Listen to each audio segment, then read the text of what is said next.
আয়োজিত এই শান্তি সমাবেশে সম্মানিত সভাপতি বাবু তালুকদার, সাধারণ সম্পাদক সাইফুর রহমান মজুর সহ সকল পর্যায়ের নেতৃবৃন্দ, অঙ্গ সংগঠনের নেতৃবৃন্দ, আমার সামনে আমার নগরকান্দাবাসী সকল মুরব্বিয়ান, মা ও বোনেরা, আপনাদের সকলকে জানাচ্ছি আমার পক্ষ থেকে সালাম এবং শুভেচ্ছা। আজকে আমরা এখানে সমবেত হয়েছি আপনাদেরকে একটি কথা বলার জন্য।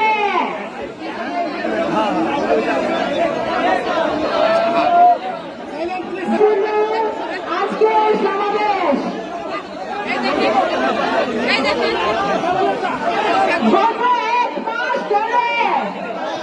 গত এক মাস ধরে বাংলাদেশের ছাত্র জনতা বৈষম্য বিরোধী আন্দোলন করে যাচ্ছিল। সেই বৈষম্য বিরোধী আন্দোলনে তাদের দাবি ছিল সরকারি চাকরিতে কোনো কোটা থাকতে পারবে না,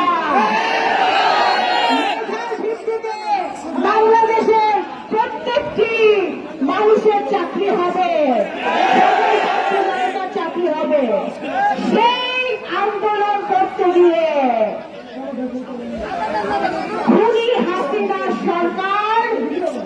সরকারের পুলিশ, র্যাব, বিজিবি তাদেরকে নৃশংসভাবে হত্যা করেছে। আজকে এই নগরকান্দা থানা যে লোকে লোকারণ্য হয়েছে, তাদেরকে স্মরণ করা উচিত। আমার ছাত্র ভাইদেরকে যারা শহীদ হয়েছে, আবু সাঈদ, মুগ্ধ সহ 500-ও বেশি আমাদের ছাত্র সমাজকে, আমাদের বিভিন্ন পর্যায়ের লোকজনকে তারা হত্যা করেছে। আজকে আমি এই সভায় বিনম্র চিত্তে আমার মনের অন্তঃস্থল থেকে স্মরণ করছি এই ছাত্র ভাইদেরকে যারা পুলিশের সামনে বুক পেতে দিয়েছিল, গুলি খেয়েছিল। আজকে এদেশের গণতন্ত্রের জন্য, এদেশের স্বাধীনতার জন্য, এদেশের সার্বভৌমত্বের জন্য, কথা বলার অধিকারের জন্য। আজকে যদি আবু সাঈদ বুক খুলে না দিত, পুলিশের গুলি না খেত, তার বাবা মার আজকে একটা ছেলে হারাতে হতো না।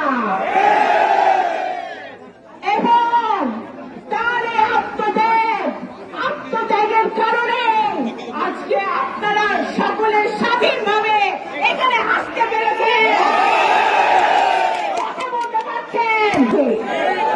যারা আহত হয়েছে তারা যেন শীঘ্রই ভালো হয়ে ওঠে সেটা দোয়া করছি।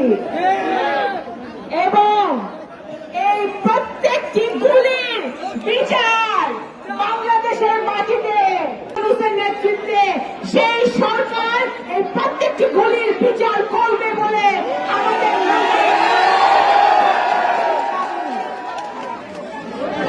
আজকে আমি ছাত্র সমাজকে, আমার ভাই বোনকে, ছোট ছোট ভাই বোনকে স্যালুট জানাই। তাদের আত্মত্যাগের কারণে আজকে সারা বাংলাদেশ আজকে ঐক্যবদ্ধ হয়েছে। প্রিয় ভাইরা, প্রিয় বোনেরা,